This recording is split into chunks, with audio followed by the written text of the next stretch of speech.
오늘의 말씀은 잠언 25장 1절부터 14절까지 말씀입니다.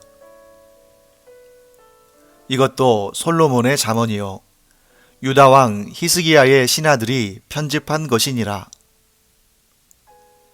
이를 숨기는 것은 하나님의 영화요 이를 살피는 것은 왕의 영화니라.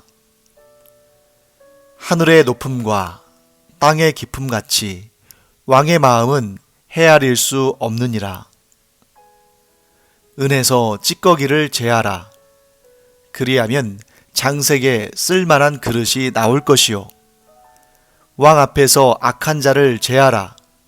그리하면 그의 왕위가 의로 말미암아 견고히 서리라. 왕 앞에서 스스로 높은 채 하지 말며 대인들의 자리에 서지 말라. 이는 사람이 내게 이리로 올라오라고 말하는 것이 내 눈에 보이는 귀인 앞에서 저리로 내려가라고 말하는 것보다 나음이니라. 너는 서둘러 나가서 다투지 말라. 마침내 내가 이웃에게서 욕을 보게 될 때에 내가 어찌할 줄을 알지 못할까 두려우니라. 너는 이웃과 다투거든 변론만 하고 남의 은밀한 일은 누설하지 말라. 듣는 자가 너를 꾸짖을 터이요 또 내게 대한 악평이 내게서 떠나지 아니할까 두려우니라. 경우에 합당한 말은 아로 새긴 은 쟁반에 금 사관이라. 슬기로운 자의 책망은 청종하는 귀에 금고리와 정금 장식이니라.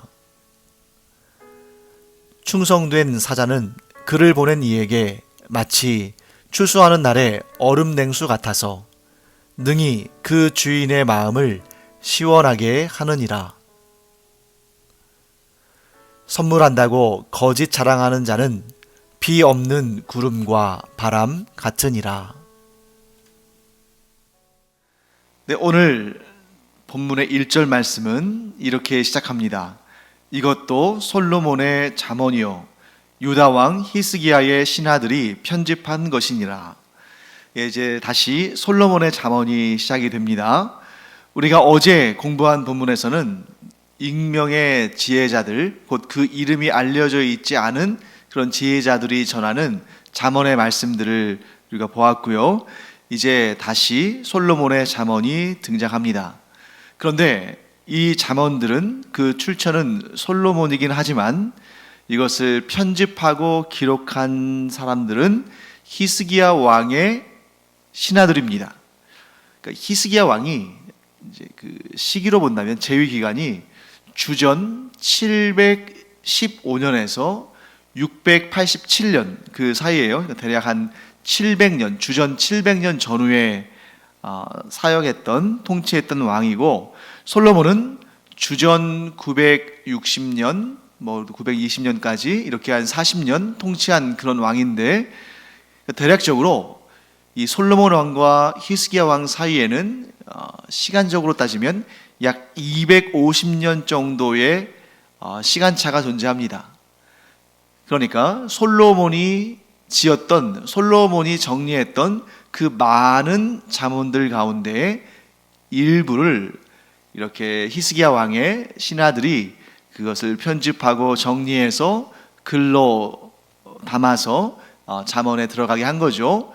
자, 그런 걸 통해 봤을 때에 잠언은 솔로몬 당대에 완료된 기록이 아니라 그로부터 몇백 년에 걸쳐서 또 편집되기도 하고 기록되기도 한 그러한 내용입니다. 물론 이 잠언의 대부분의 내용은 솔로몬이 하나님께로부터 받은 지혜의 말씀들, 곧 그 잠언들을 정리한 것이겠죠. 자, 그러면 이 잠언의 내용, 곧 우리가 오늘 보는 잠언의 내용은 히스기야 왕의 신하들이 자신들이 이 말씀들이 좋아서 또 자신들의 어떤 교훈집으로 삼기 위해서 정리한 것일까요? 그렇다기보다는 히스기야 왕이 어떤 목적을 가지고 자신의 신하들에게 명을 내렸겠죠.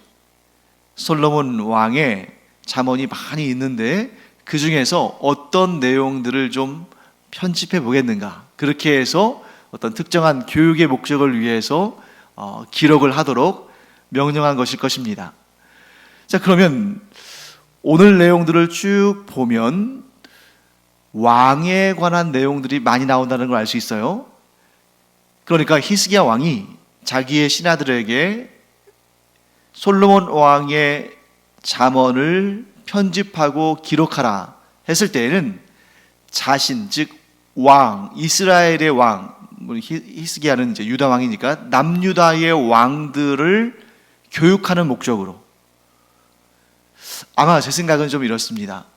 그 히스기야 왕 때에 아주 무서운 일들이 있었거든요. 그 무서운 일들이 뭐냐면, 이 히스기야 왕 통치 그 시기에 북이스라엘이 아수르에 의해서 멸망을 당하고, 또 그 아수르의 그 무시무시한 군사력이 예루살렘까지 내려와서 예루살렘 성을 포위하고, 또 그 사네립 왕의 무서운 경고의 편지, 하나님을 조롱하고 이스라엘 남유다의 왕뿐만 아니라 모든 백성들이 굶어 죽을 정도로 그런 고통을 당하면서 결국에는 항복해야 할 것이다 하는 그런 협박 편지, 이런 편지들을 받고, 그래서 히스기야 왕이 너무 두렵고 너무 마음이 고통스러워서 그 편지를 들고 하나님께 달려가서 여호와의 성전에서 하나님의 그 성소 앞에 그것을 펼쳐놓고 하나님께 눈물로 호소했던 그런 역사, 이 히스기야 왕 때 있었던 일이죠. 아마 매우 두려운 마음으로 북이스라엘 왕국의 멸망을 바라봤을 겁니다. 그리고 그 이유를 점검했겠죠. 북이스라엘 왕의 그러한 모습들, 그들의 삶의 모습들, 그들의 통치 행위들, 이런 것들을 살펴보면서 이런 결론에 이르렀을 겁니다. 북이스라엘이 아수르에 의해서 멸망당하게 된 이유는 다른 것이 아니라, 물론 여러 가지 이유가 있겠지만 가장 핵심적인 이유는 북이스라엘 왕국의 그 왕들이 하나님을 떠나서 우상을 섬기고 가증한 짓을 행하며 죄를 지은 결과 하나님의 심판을 받게 됐다. 그러면서 히스기야 왕이 어떤 마음을 갖게 됐을까요? 우리가 살 수 있는 것은 오직 하나님께 의지하는 것뿐이다. 우리가 이 나라를, 나뿐만 아니라 나의 후손들, 이 남유다 왕국의 이 왕들이 이 나라를 지키기 위해서는 온전히 하나님만 의지하고 하나님께서 주시는 그 지혜를 가지고 이 세상을, 이 나라를 통치해야 한다. 그런 마음을 분명히 가졌을 거예요. 그렇기 때문에 이 히스기야 왕이 명령을 했을 것이고, 이 히스기야 왕의 신하들이 정리한 잠언들을 보면 왕에 대한 규례들이, 왕에게 주는 교훈들이 많이 등장합니다. 그러니까 히스기야가 왜 신하들을 시켜서 솔로몬의 그 수많은 잠언들 가운데에 특정한 잠언들을 뽑아서 정리했는지, 그 목적을 우리가 알게 되는, 좀 추측할 수 있는 거죠. 나라가 생존하는 길은 오직 하나님께 있으며, 그 중에 가장 중요한 역할을 할 사람들은 왕이고, 그 왕들이 겸비하여 하나님만 섬기고 하나님이 주신 지혜로 나라를 통치해야 이 유다 왕국이 살아남을 수 있다 하는 그러한 아주 깊은 깨달음을 얻지 않았을까, 저는 그렇게 생각을 합니다. 그래서 왕에게 주는 교훈들, 잠언들이 많이 등장하는데 대표적인 것이 2절이라고 생각해요. 그래서 저는 잠언에 등장하는 그 많은 왕들에 관한 잠언들 가운데에 가장 핵심적이고 가장 중요하고 전체를 대표하는 내용이 바로 오늘 본문의 2절 말씀에 담겨 있다고 생각합니다. 자, 그 내용을 한번 볼까요? 이를 숨기는 것은 하나님의 영화요 이를 살피는 것은 왕의 영안이라. 다시 한번 읽겠습니다. 2절. 이를 숨기는 것은 하나님의 영화요 이를 살피는 것은 왕의 영안이라. 어려운 단어는 하나도 없는데 이게 무슨 뜻인지 참 이해하기가 쉽지 않죠. 이럴 때는 단어 하나하나가 가지고 있는 의미를 좀 우리가 집중적으로 살펴보면 도움을 좀 얻을 수 있습니다. 자, 여기에서 반복되는 단어가 있죠. 성경 전체에서 그렇습니다만 특히 이 잠언에서는 반복되는 단어나 똑같진 않지만 유사한 내용의 단어가 이렇게 반복해서 나타날 때 거기에 주제가 있다고 생각하면 돼요. 2절 말씀에 반복돼서 나오는 것은 영화라는 단어죠. 이 영화롭게 하다 할 때 이 영화라는 단어, 자, 우리말로 영화라고 번역된 히브리어 단어는 카보드라는 단어입니다. 카보드. 그런데 이 단어의 의미는 가장 기본적으로, 가장 원초적인 의미는 많다, 풍부하다, 다량, 다수 이런 뜻을 가지고 있습니다. 거기에서 또 파생돼서 나오는 뜻으로 부유함 이런 뜻도 있는 거죠. 그런 의미와 함께 최고의 높은 수준의 의미로는 영화, 영광, 영예 이런 의미도 같습니다. 그래서 우리가 읽는 개역 개정판 성경에서는 영화라고 번역을 했죠. 그래서 그렇게 번역이 됐는데 그 의미를 우리가 이해하기가 쉬운 일 아니에요. 이를 숨기는 것이 하나님의 영화요 이를 살피는 것이 왕의 영안이라. 참 해석하기가 쉽지 않죠. 그래서 이 카보드, 우리말로 영화라고 번역된 이 카보드라는 단어의 다른 의미를 조금 대입해서 그 원초적인 의미들을 조금 살펴보는 것이 좀 도움이 되지 않을까 싶습니다.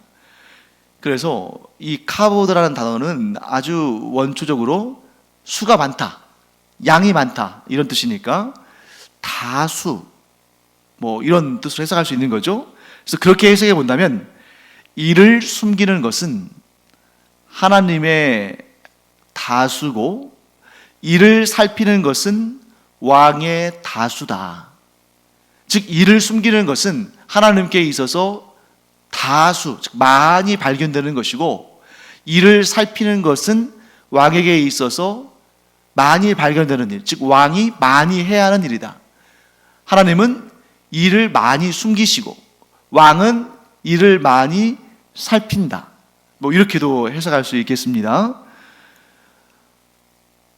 하나님은 너무너무 높으신 분이시고 그래서 우리가 그 하나님의 뜻을 다 미루 헤아려 알 수 없는 그런 분이시고 그래서 하나님의 지혜와 뜻과 계획은 인간이 감히 알 수 없도록 숨겨진 것들이 많고 그러나 지혜로운 왕은 그 나라를 대표하고 그 국민들을 이끌어야 할 왕은 누구보다 그 감추어진 하나님의 뜻을 잘 살펴서 그 뜻을 깨닫고 그 뜻으로 나라를 통치할 뿐만 아니라 그 뜻을 백성들에게 가르쳐야 할, 그래서 백성들이 하나님께서 원하시는 하나님의 그 뜻대로 살아가도록 그 백성을 이끌어가야 할 그 책임이, 그 의무가 누구에게요? 왕에게 있는 것이다.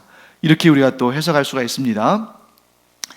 또 한편으로 NLT라는 영어 성경이 있어요. 제가 NLT라는 영어 성경을 좀 참고해 보니까 거기에는 영화라는 이 단어를, 즉 히브리어 카보드, 개역 개정 성경의 영화, 그 단어를 뭘로 번역했냐면 영어로 privilege, 그러니까 이 단어의 뜻은 특권이라는 뜻입니다. 그걸 특권으로 번역을 했어요. 그래서 그런 번역을 적용해 보면 이런 뜻이죠. 이를 숨기는 것은 하나님의 특권이요, 이를 살피는 것은 왕의 특권이다. 아주 흥미롭고 또 인사이트를 주는 그런 번역이라고 볼 수 있습니다. 곧 하나님은 하나님의 뜻을 숨기시는 특권을 가지고 계시고, 왕은 그 숨겨진 하나님의 뜻을 찾아내고 밝혀내고 살피는 그런 특권을 가지고 있다. 이렇게도 그 의미를 해석할 수 있는 것입니다. 자, 그렇다면 여기에서 이제 우리에게 궁금한 사항이 하나 있죠. 뭐냐면, 그러면 왜 하나님께서는 이를 드러내지 않으시고 숨기시는가? 감추시는가? 아니, 하나님께서 그 귀한 하나님의 뜻을, 그 복된 하나님의 뜻을, 계획을 드러내시고 알리시면 좋겠는데 왜 그것을 감추시는가? 저는 이 2절 말씀을 묵상하면서 신약 성경의 이 내용이 머릿속에 떠올랐습니다. 예수님께서 이 세상에 오셔서 천국 복음을 전파하실 때에 주로 비유의 말씀으로 하셨습니다. 그래서 예수님께서 비유로 말씀하시되 이런 내용들이 복음서에 너무너무 자주 등장하죠. 그래서 제자들이 어느 날 궁금해서 예수님께 여쭤봤습니다. 주님, 왜 그렇게 비유로 말씀하십니까? 그때 예수님께서 이렇게 말씀하시죠. 비유를 깨닫는 것이 너희에게는 허락되었으나 다른 이들에게는 허락되지 않았다. 그 말씀도 사실 쉬운 말씀은 아니죠. 예수님께서는 또 이렇게 말씀하십니다. 항상 예수님께서 비유로 말씀하신 다음에 꼭 이렇게 뒤에 붙이시는 말씀이 있어요. 그 말씀 뭐냐면, 들을 귀 있는 자는 들을지어다. 그 얘기는 이렇게 적용할 수도 있겠죠. 들을 귀 없는 자는 들을 필요도 없다. 즉, 들을 귀 없는 자들에게는 감추어진 것이다. 이렇게 말씀하시는 것 같습니다. 자, 하나님께서는 이 세상에서 지혜로운 자를 찾으시고, 그 지혜로운 자는 하나님의 그 감추어진 말씀을 찾는 자들이고, 그렇게 찾은 자들은 자기의 모든 것을 다 팔아서라도 그 감추어진 소중한 보화를 찾아내고 그것을 자기의 소유로 만듭니다. 예수님께서 천국에 대해서 설명하시면서 말씀하신 비유 가운데 하나죠. 천국은 마치 숨겨진, 곧 감추어진 보화와 같다. 그래서 어떤 농부가 밭을 갈다가, 아마도 이 농부가 그렇게 부유하지 않은 소작농인 가능성이 있죠. 그래서 남의 땅을 빌려서 이렇게 땅을 이렇게 일구고 가꾸고 농사를 짓는데, 그렇게 밭을 갈고 일구다가 거기에서 값비싼 보화를 발견합니다.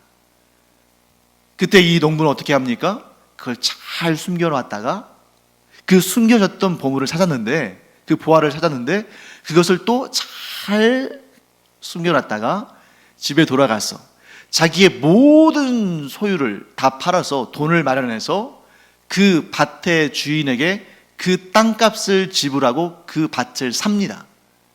왜요? 그러면 그 땅의 보화가 자기의 것이 되니까. 그래서 예수님은 이렇게 말씀하신 것입니다. 그렇게 자신의 모든 소유를 다 팔아서 그 가장 소중한, 그 감추어진 보화를 사는 자가 천국을 소유한 자다. 그렇기 때문에 오늘도 하나님께서는 구원의 역사, 가장 존귀한 이 천국 복음의 역사, 이 구원의 역사를 감추시고 숨기신다는 거죠. 그것은 누구에게 허락된 것입니까? 어리석고 미련한 자에게 허락된 것이 아닙니다. 그것은 하나님의 말씀을 듣고 하나님의 그 지혜를 찾고자 하나님께서 이 세상에 감추어 두신 그 가장 소중한 것을 찾고 그것을 드러내는 자에게, 그것을 살피고 그것을 찾아내는 자에게 하나님께서 주시는 것이다 하는 것을 우리가 알게 됩니다. 그러므로 참 지혜로운 왕은 이 세상에 감추어진 이 죄와 악과 타락의 세상에는 하나님께서 그 존귀한 것을 드러내지 않으시는, 곧 진주를 돼지 목에 걸지 않고 돼지에게 던져주지 않으시는 것처럼 그 소중한 것을 감추어 두셨는데 그것을 찾아내는 자, 그것을 찾아내서 자기의 것으로 삼는 자를 위해서 하나님께서는 그 소중한 것을 숨겨 놓으셨다, 감춰 놓으셨다. 그런데 지혜로운 왕이 전심으로 그 하나님의 귀한 것을 찾아내고 그것을 밝혀내고 그것을 자기의 것으로 삼고 그것을 통해서 얻은 지혜로 백성들을 다스릴 때에 그 나라는 견고하게 서는 것이다 하는 것을 우리가 알게 됩니다. 오늘도 우리는 이 죄악 많은 세상 가운데 감추어진 하나님의 소중한 진리와 지혜를 찾아 나서야 됩니다. 하나님은 이 죄와 악으로 덮여있는 이 세상 가운데에 그 소중한 진리와 지혜를, 그 복음을 그냥 던지지 않으셔요. 왜냐하면 그 죄와 악 가운데 있는 자들에게 그 소중한 것들이 던져질 때 그들은 그것을 짓밟고 그것의 소중함을 알지 못하기 때문에 그것을 더럽힙니다. 하지만 하나님은 진실로 하나님을 사랑하는 자들은 온 마음과 정성과 힘을 다해 그 감추어진, 그 숨겨진 소중한 것을 찾는 줄을 아십니다. 우리는 그것을 찾고 그로 인해서 하나님의 그 소중한 것을 소유하는 참된 지혜자들이 되어야 할 줄 믿습니다. 자, 그 다음에 우리 하나 더 보겠습니다. 한 가지 더 보면 9절과 10절 말씀 볼까요? 9절 10절. 너는 이웃과 다투거든 변론만 하고 남의 은밀한 일은 누설하지 말라. 듣는 자가 너를 꾸짖을 터이요 또 내게 대한 악평이 내게서 떠나지 아니할까 두려우니라. 자, 우리가 아무리 다투고 싶지 않아도 다투어야 할 일이 생길 수 있습니다. 왜냐하면 나는 평화를 사랑하고 나는 화목하게 지내고 싶지만, 그런데 각자의 관점이 다르고 또 기억이 다르고 성격이 다르고 또 가치가 다르고 소중히 여기는 것들이 다르다 보면 전혀 생각지도 않은 부분에서 마찰과 충돌이 일어나고 그로 말미암아 다툼이 일어날 수 있죠. 우리가 살면서 한 번도 다투지 않는다면 참 좋은 것이겠지만 그럴 수는 없다는 것을 우리는 잘 알고 있습니다. 왜? 이 세상은 죄와 악과 타락으로 인해서 온전하지 않으니까. 또한 모든 사람은, 우리 그리스도인을 비롯해서 모든 사람은 완벽하지 않으니까 다툼이라는 것이 생길 수밖에 없습니다.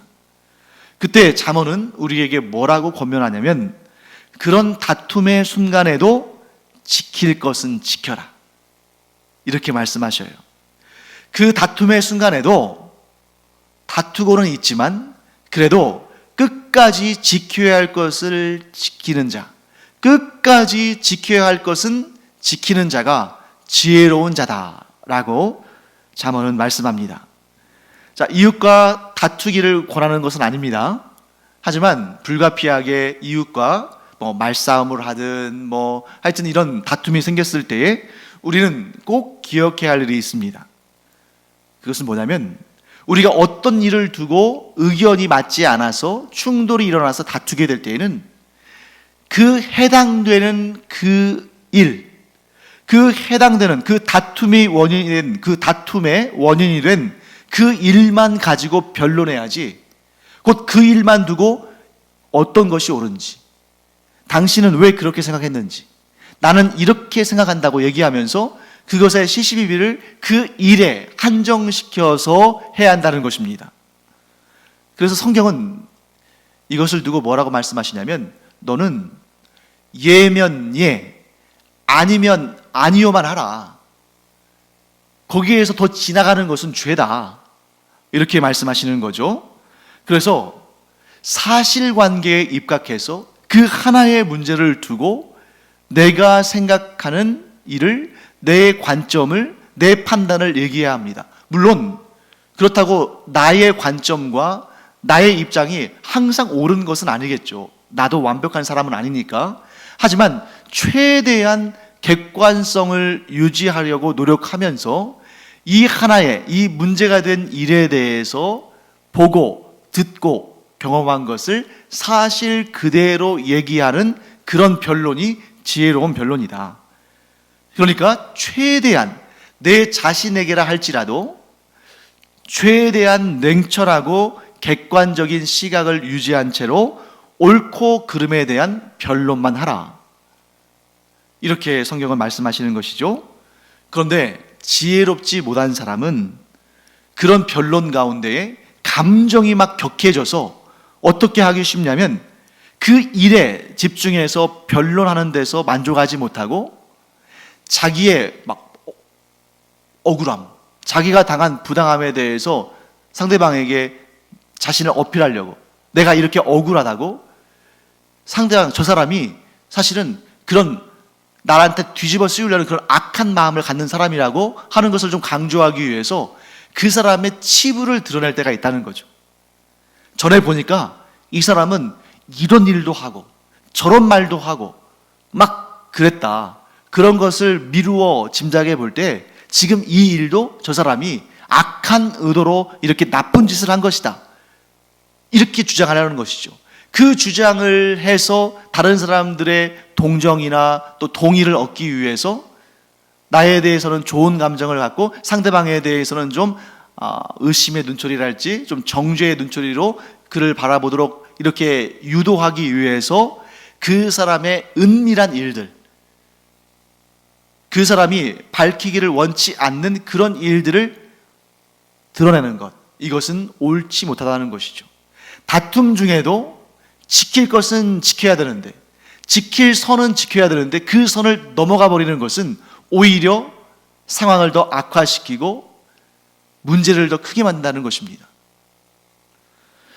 자, 한번 이런 생각 한번 해볼까요? 지금 A라는 사람과 B라는 사람이 어떤 문제를 두고 변론하고 다투고 있습니다. 그런데 A라는 사람이 B라는 사람의 어떤 흠집, 그의 은밀한 사생활, 그의 은밀한 죄, 이런 문제들을 들추었습니다. 그런데 그 B라는 사람의 그 은밀한 일들, 그 은밀한 말들, 그걸 A라는 사람이 어떻게 알았을까요? 일부러 막 여기저기 쫓아다니면서 지금 이렇게 어떤 문제를 놓고 다툼이 생길 줄을 알고 미리미리 사전조사를 한 것도 아닐 텐데, 분명히 과거에는 이 A라는 사람과 B라는 사람이 사이가 좋았던 때가 있는 거죠.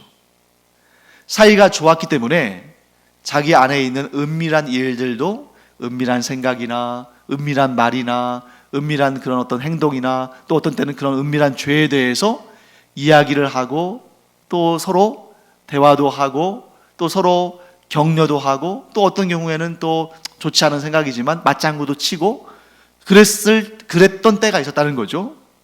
그래서 그때는 아무 문제가 안 됐습니다. 서로 친했으니까. 서로 친했으니까 그런 은밀한 일에 대해서 뭐 발설하지도 않고 그것을 두고 죄를 묻지도 않고 그냥 지냈겠죠.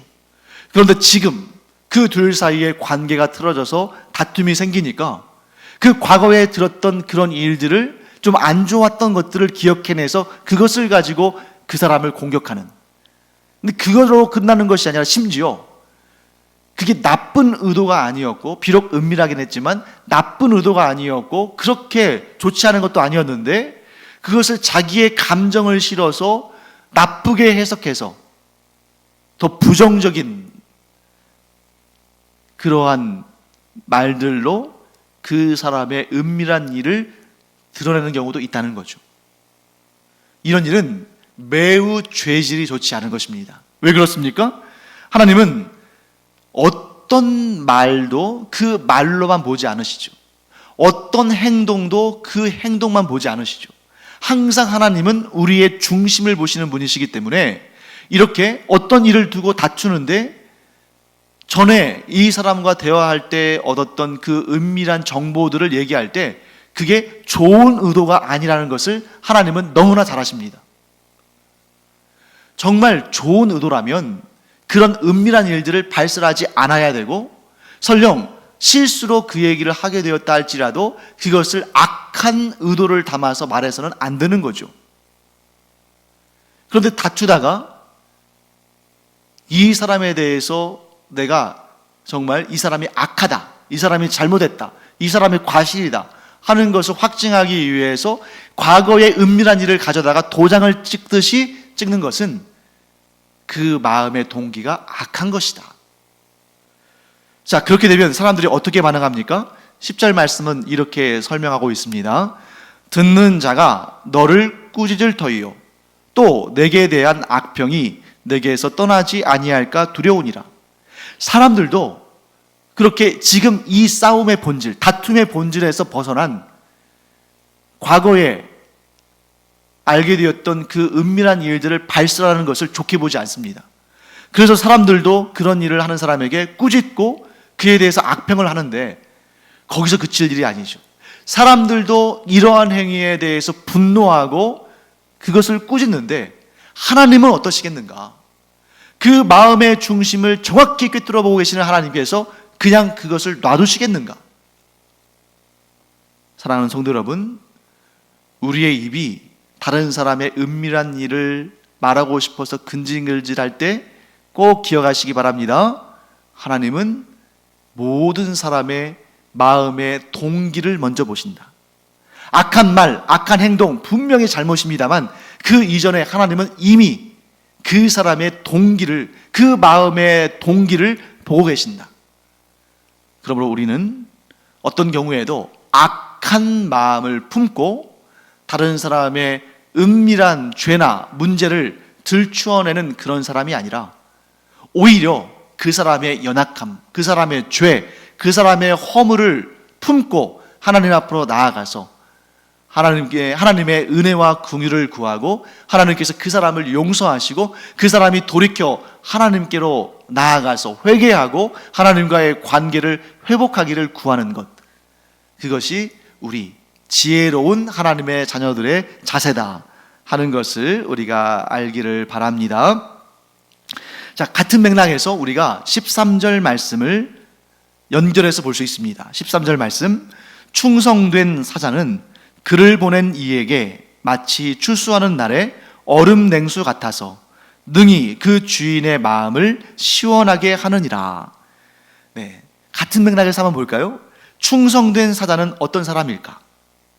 자, 어떤 경우에도 자신을 보낸 자, 그게 왕일 수도 있고 혹은 주인일 수도 있겠죠.